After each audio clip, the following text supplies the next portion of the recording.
कभी कभी लगता है ना कि इंसान की वैल्यू सिर्फ तब तक है जब तक वो बोल सकता है या फिर जिंदा है।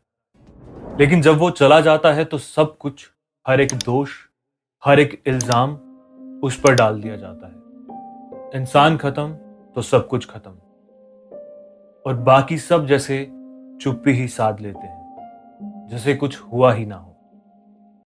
AI-171, एक और क्रैश, एक और हेडलाइन, एक और पायलट जिसने अपनी जान दे दी, और फिर भी सब कुछ उसी पर डाल दिया जाता है।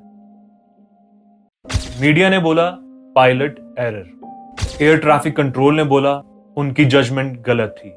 तो मतलब ये कि अब उनका बोलना कौन सुनेगा? वो तो जिंदा ही नहीं रहे, तो अब उनसे जवाब कौन मांगेगा? मुझे सिर्फ ये समझ नहीं आता कि जब एक प्लेन उड़ता है तो पूरा सिस्टम होता है उसके पीछे। बोइंग का एयरक्राफ्ट, एयरलाइन की मेंटेनेंस, वेदर अपडेट्स, रनवे की कंडीशन, सब कुछ।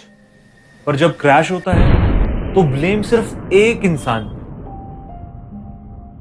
जो उस वक्त कॉकपिट में अकेला फाइट कर रहा था, अपनी और सबकी जिंदगी के लिए। और ये कोई नया नहीं है। इंडिया में प्लेन्स के प्रॉपर चेक नहीं होते। जो लोग एविएशन में काम करते हैं वो सब जानते हैं।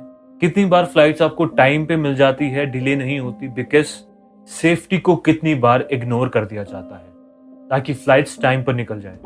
क्योंकि आजकल सिर्फ ओटीपी के पीछे पड़े हैं। ये आपके फोन का ओटीपी नहीं है, जिसका मतलब है ऑन टाइम परफॉर्मेंस। आजकल सब लोग, हर एक एयरलाइन सिर्फ उसी के पीछे पड़ी हुई है। और अगर मैं बोइंग की बात करूं, उनकी हिस्ट्री तो इतनी कंट्रोवर्शियल है। 737 मैक्स आपको याद है, हंड्रेड्स में लोग मारे गए थे, पर उन पे तो ये मीडिया ने कभी पायलट एरर तो नहीं बोला। वहां इन्वेस्टिगेशन हुई, और यहां तो सिर्फ स्केपगोट चाहिए होता है।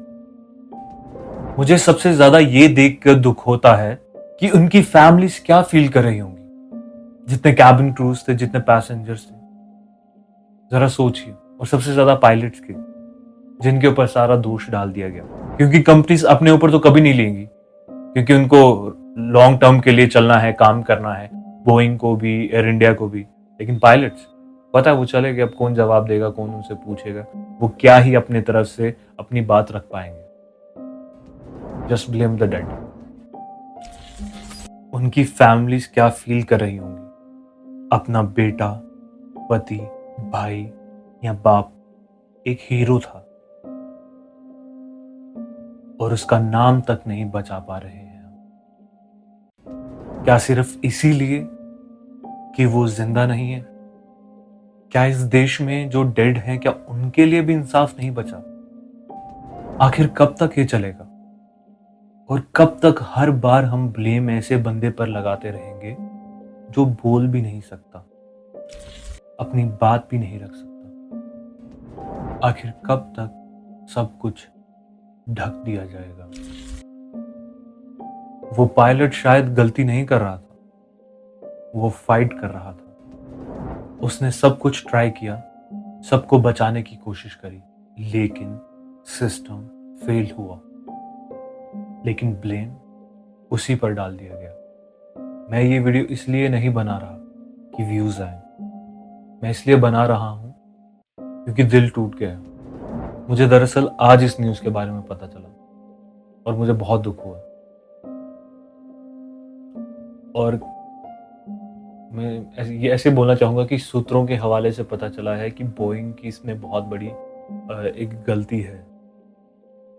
आपने भी यूट्यूब पर बहुत सारी वीडियोस देखी होंगी जिसमें बोइंग के ऊपर एक स्टिंग ऑपरेशन हुआ था।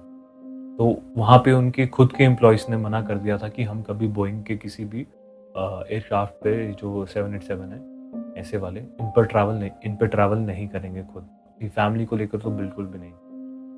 तो ये एक बहुत बड़ा स्टेटमेंट है, बहुत बड़ा स्टेटमेंट है। खैर, फिलहाल मैं यही कहना चाहूँगा कि जितने भी लोग सुन रहे हैं, एक बात याद रखना, ऐसी सिचुएशंस में डेड लोग कभी गलती नहीं करते।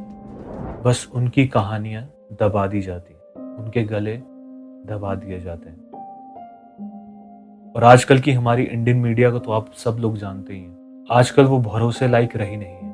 और ये बहुत सी एक जाहिर सी बात है कि वो एक टॉपिक उनको मिल जाता है तो उसमें वो बहुत सारी कहानियां जोड़ते हैं जिनका उन कहानियों से लेना देना भी नहीं होता, ताकि वो उसको आगे बढ़ाते जाएं